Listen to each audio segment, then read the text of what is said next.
बहुत सारे लोग विक्स को डिटेल में सीखना चाहते हैं कि विक्स किस तरीके से काम करता है, विक्स से आपकी ट्रेड किस तरीके से इफेक्ट होती है। सो आज इस वीडियो में हम विक्स का पूरा कॉन्सेप्ट आप लोगों के लिए क्लैरिफाई करने वाले हैं। चाहे आप बेसिक से सीखना चाहते हो, इनफैक्ट आप विक्स के बेसिस पे ट्रेड लेना चाहते हो, ये वीडियो आपके बहुत काम आएगी, तो वीडियो को एंड तक देखिएगा। और शुरू करते हैं with one and only mister Riyansh Upadhyay.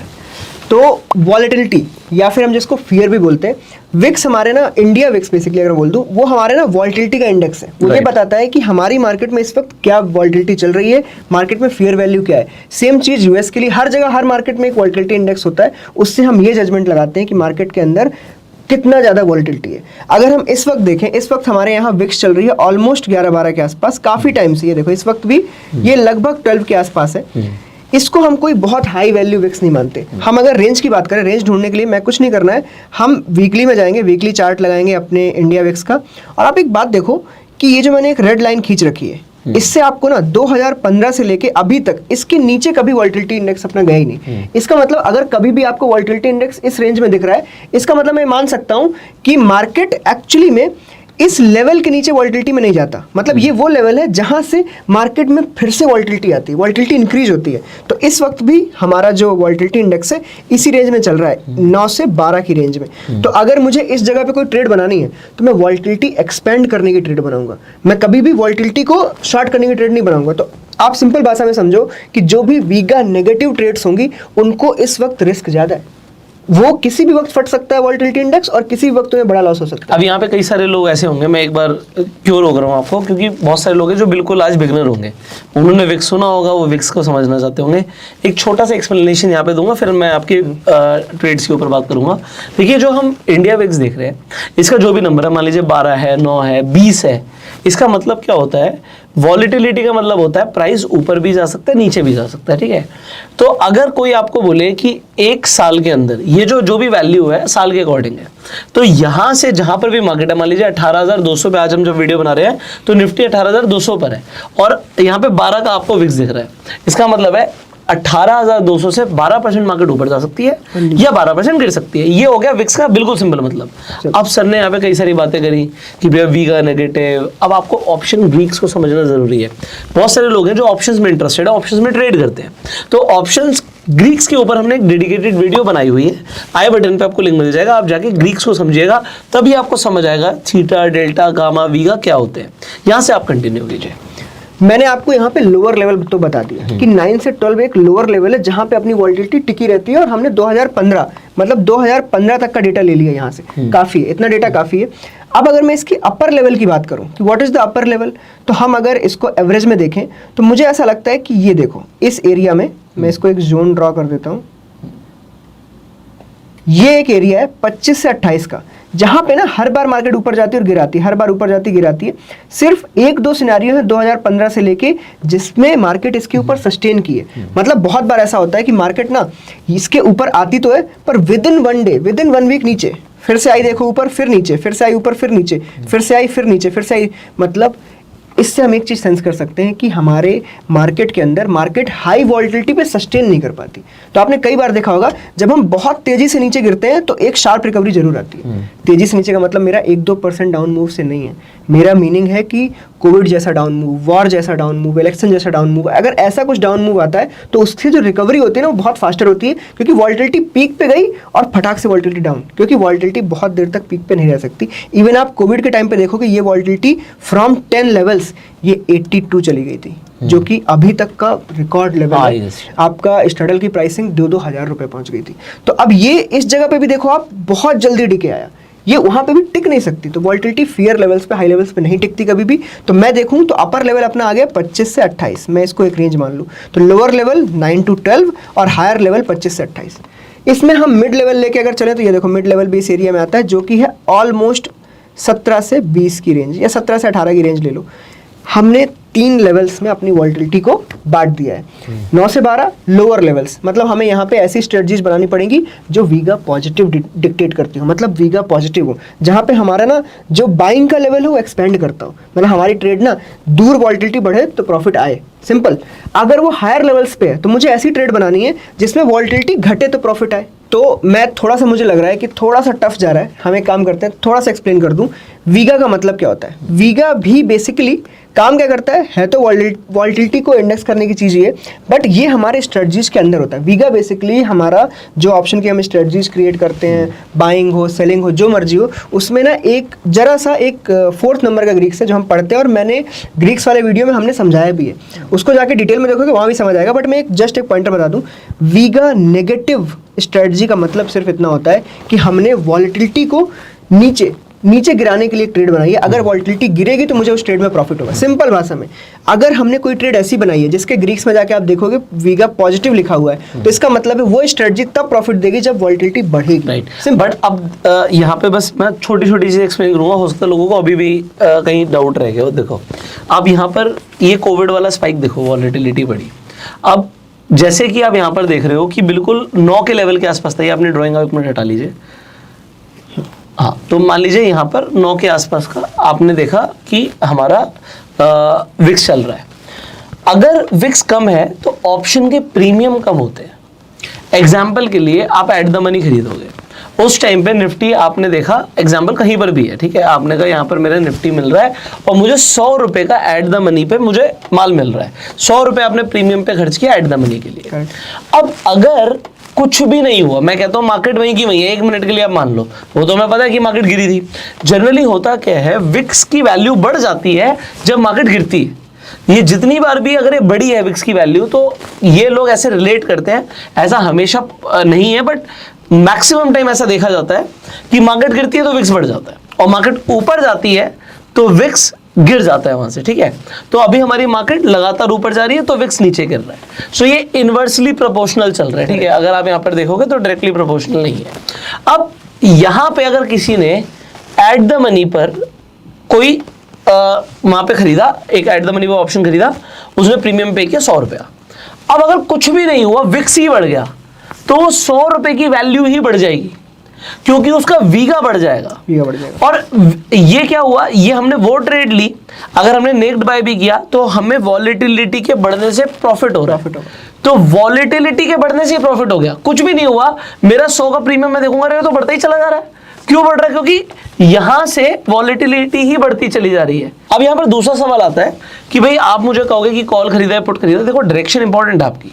अभी हमसे बात कर रहे थे कि कुछ भी नहीं हुआ, मैंने 1 मिनट के लिए बोला कि कुछ भी नहीं हुआ, वॉलेटिलिटी बढ़ गई, बट आपको पता है वॉलेटिलिटी तब बढ़ती है जब मार्केट गिरती है। तो एग्जाम्पल के लिए मैंने एट द मनी में पुट खरीदा था, तो मेरा प्रीमियम तो बढ़ेगा डायरेक्शन की वजह से, प्लस मुझे फायदा हो जाएगा वॉलेटिलिटी का।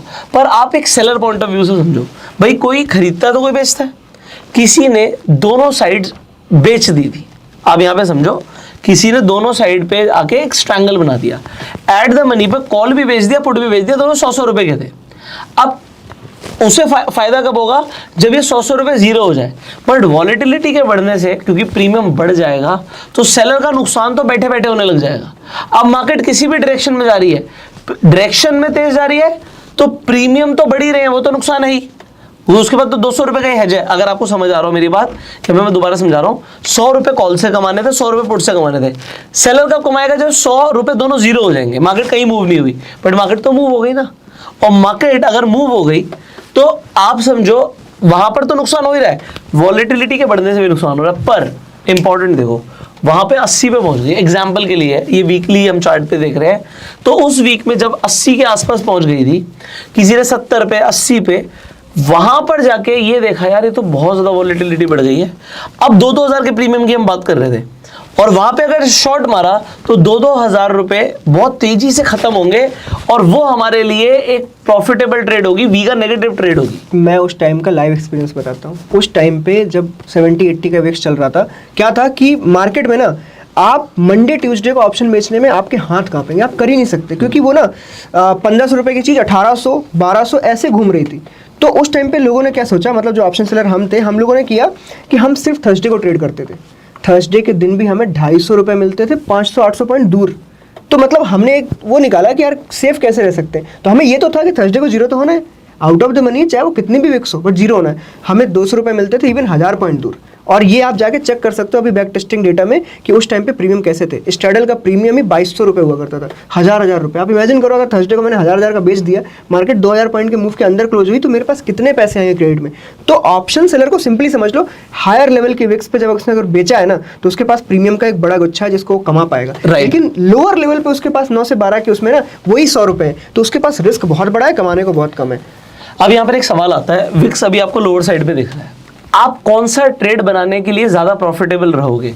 अगर आप यहाँ पे बाय करोगे, अगर आप ऐसी स्ट्रैटेजी भी बना रहे हो जिसमें आप डेबिट में रहते हो, तो डेबिट का मतलब क्या होता है, आप खरीद रहे हो तो आप मार्केट को प्रीमियम देते हो, तो डेबिट उसमें स्प्रेड बना सकते हो, तो आप डेबिट स्ट्रैटेजी कोई बनाते हो, तो वो आपके लिए कौन सी स्ट्रैटेजी हो जाएगी? यहाँ पर आपको वॉलेटिलिटी के बढ़ने से फायदा होगा। और अगर आप बेच देते हो, यहाँ पे आप स्ट्रैडल बना देते हो, स्ट्रैंगल बना देते हो, तो आपको वॉलेटिलिटी के बढ़ने से नुकसान होने लग जाएगा। आपको लगेगा यार कुछ भी नहीं किया मैंने तो, और फिर भी मुझे नुकसान हो रहा है, मार्केट तो वहीं की वहीं है। क्योंकि यहाँ पे अगर ये दोबारा से 26 पहुंच गई, 20 पहुंच गई, तो आपको नुकसान दिखेगा। और ये हम क्यों समझा रहे हैं, आप जब YouTube पे वीडियोस देखते हो ना, वहाँ पे आपको स्ट्रेटजीज बहुत सारी मिलेंगी, बट कई बार ऐसा होता है कि स्ट्रेटजी में बिना किसी मतलब के आपको नुकसान होता है, क्योंकि आपने वॉलेटिलिटी को नहीं समझा। वॉलेटिलिटी भी एक ऐसा फैक्टर है कि वो अगर ऊपर नीचे हो रहा है ना, तो आपकी स्ट्रेटजी अपने आप एमटीएम सिंह दिखाएगी। जैसे आप समझाना चाह रहे थे, मैं एक चीज़ बताता हूँ, मैं कैलेंडर्स बहुत यूज़ करता हूँ, और इसके बाद मैं ये जो समझा रहा हूँ ये भी इसलिए क्योंकि मैं कैलेंडर्स में बहुत यूज़ करूँगा इस चीज़ को। कैलेंडर्स में क्या होता है ना, जब हम अपने हेजेस बाई करते हैं ना, तो बाइंग का फायदा कब मिलेगा? जब वॉलेटिलिटी बढ़ेगी।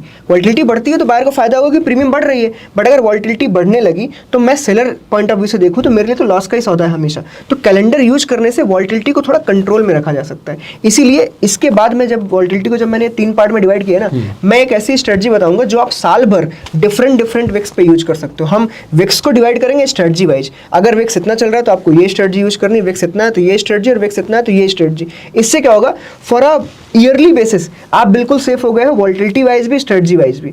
इसलिए हम कैलेंडर्स को ना 3 पार्ट में डिवाइड करेंगे। एक ऐसा कैलेंडर जिसको आप साल भर यूज कर सको, जो वॉलेटिलिटी को न्यूट्रल रखता हो, मतलब विक्स कहीं भी हो विद इन दिस रेंज पूरे में आप उसको संभाल सको।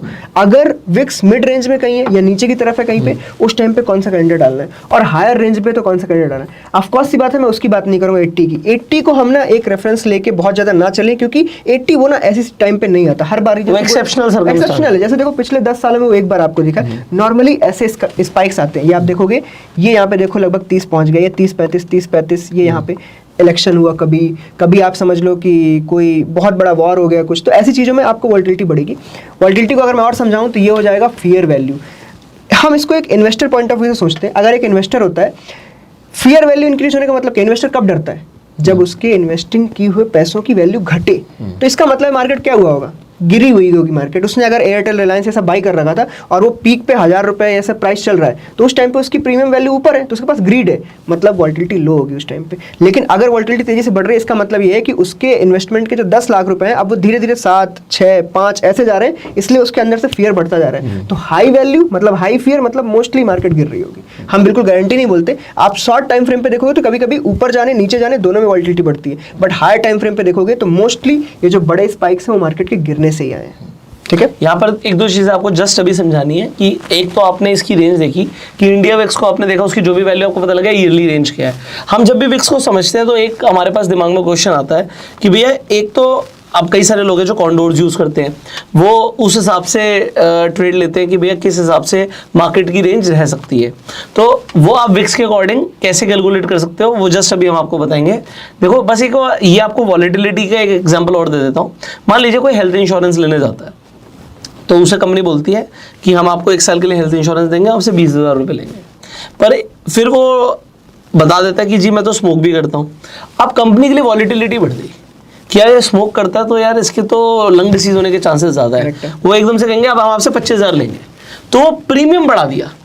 अब वो कहता नहीं जी तो मेरा तो एक बार तो स्टेंट भी डला हुआ है, और जैसे ही बोलेगा स्टेंट भी डला हुआ, वो कहेंगे अब तो मैं आपसे 40,000 लूँगा। क्योंकि अगर आपको कोई बीमारी हुई तो आपकी बीमारी पे कंपनी को ज़्यादा लॉस हो जाएगा, वो रिस्क उठा रही है ना, आपका रिस्क उठा रही है। तो आप जब एक लाइफ इंश्योरेंस या हेल्थ इंश्योरेंस कंपनी से इंश्योरेंस खरीदते हो तो आप क्या कर रहे हो, आप प्रीमियम दे रहे हो, तो आप ऑप्शन बाहर हो गए और कंपनी ऑप्शन सेलर हो गई। और सेलर एक बार में घाटा कितना लेगा, 1 करोड़ का, 10 लाख का, 5 लाख का, उसके बड़े घाटे हो सकते हैं। तो वो इसलिए प्रीमियम की वैल्यू बढ़ा देता है। करेक्ट। तो ये एक कंसेप्ट था समझाने का। अब एक बार हम रेंज पे आ जाते हैं, रेंज के ऊपर भी बात कर लेते हैं। अब रेंज को मैं डिस्क्राइब कर दूं क्योंकि ये कैलेंडर्स में बहुत यूज होगी। कई बार लोग बोलेंगे कि रेंज के बाहर भी मार्केट गई है। मैं हमेशा ये बोलता हूँ उस सिनेरियो की बात करो जो आप बहुत बार करने वाले हो। जैसे अगर हम इतने सारे एग्जांपल्स देखने के बाद भी नॉर्मली सिर्फ लगभग कितने, लगभग 8 साल हो गए, 8 सालों में सिर्फ 1 2 3 4 5 6 7 से 8 बार, मतलब साल में एक बार सिर्फ ऐसा हुआ है कि मार्केट ऊपर गई। तो मैं इसके बारे में सोचूं कि जो बाकी के सिनेरियोज थे जिसमें मतलब 95% of the time market in scenario के नीचे रही, उसके बारे में सोचूं। मैं हमेशा उसके बारे में सोचूंगा जो मुझे ज़्यादा ट्रेड करना है। तो मैं अगर देखूं तो ये जो रेंज है, मैं इस रेंज के अंदर ही हूँ 95% ऑफ द टाइम। तो मैं इसी पे अपना पूरा एनालिसिस बनाऊंगा। मैं उस 5% के बारे में नहीं सोचूंगा, क्योंकि वो जो 5% है अगर मैं उसकी सोचूंगा मैं कभी प्रॉफिट नहीं बना सकता। तो अब हम देखेंगे कि ऊपर की रेंज हमने ले ली 25, नीचे की रेंज ले ली 10 और बीच की रेंज ले ली 17। अब क्या होगा, हम पहला कैलेंडर जो सीखेंगे, पहला कैलेंडर ये होगा 10 के एरिया में क्रिएट करेंगे उसको, उसका वीगा हम ज़्यादा पॉजिटिव रखेंगे। वीगा ज़्यादा पॉजिटिव मतलब वो तो जब मैं ऑप्स्टर पे क्रिएट करूंगा ना वो सारा कुछ बताऊंगा। ज़्यादा पॉजिटिव इसलिए क्योंकि चांसेज ऑफ गोइंग, एक बार हम ऑप्स्टर पे दिखा देते हैं कि वीगा ग्रीक्स कैसे दिखते हैं। ठीक है, हम यहाँ पे चलते हैं। देखो ये हमने स्ट्रेटजी बिल्डर में गए। आप कोई भी एक चीज लेके दिखा दो कि कुछ भी ले सकते हैं। ये लो, हमने नॉर्मली स्ट्रेंगल लिया, ये हमने सेल कर दिया। ग्रीक्स पे जाएंगे हम। ये देखो यहाँ पे ये वीगा है ना, ये नेगेटिव है। क्यों नेगेटिव है? क्योंकि मैंने दोनों ऑप्शन बेच रखे हैं। तो अब मुझे क्या चाहिए कि मार्केट में वॉल्टिलिटी डाउन ही जाए, ऊपर गई तो मुझे लॉस है, सिंपल। तो हम क्या कर सकते हैं, देखो यहाँ पे हम पे ऑफ में गए और मैं इसका भी एग्जांपल देता हूँ। मैं यहाँ पे क्या कर रहा हूँ, मैं यहाँ पे वॉल्टिलिटी बढ़ा रहा हूँ, ये भी एक ऑप्शन है। तो मैंने वॉल्टिलिटी यहाँ पे बढ़ाई, ये देखो T+0 लाइन में आपको 1000 रुपये का लॉस हो चुका है। मतलब ये चीज आप टेस्ट कर सकते हो कि अगर वॉल्टिलिटी बढ़ी तो आपको लॉस होगा ही होगा। अगर आप चाहे मार्केट मूव नहीं भी हुई, मार्केट मूव नहीं हुई, मैंने बिना मार्केट राइट वीगा बढ़ाया है। अब मैं इसी की जगह ना आपको दूसरा एक एग्जांपल देता हूँ। बाइंग कर देते हैं हम। एक चीज करते हैं कि जो पास का लेवल है ना उसको मैं इसको बाइंग कर देता हूँ। ये मैंने बाई कर दिया। अब जाके वीगा देखते हैं अपन एक बार। अभी प्लस के 32 का वीगा है। तो सिंपली आप ये समझ लो कि ये लो, मैं इसको भी बाई कर दूं। इसको आपको सिर्फ ये समझना है कि बाइंग के टाइम पे अगर मैं वीगा बढ़ाता हूं तो क्या होता है। तो मैं एक काम करता हूं, मैं फ्रीज लिमिट ले लेता हूं, वरना ये 2000 रुपये से समझ नहीं आएगा एग्जाम्पल। तो ये हमने किया, ये 36 लॉट और इधर भी ये 36 लॉट, ठीक है। और इसको ना 1 by 1 बिना वॉल्टिलिटी के और विद वॉल्टिलिटी क्या फर्क पड़ता है। अभी हम आपको समझा रहे हैं, ऐसा नहीं कि आपने ये जाके बना देना है।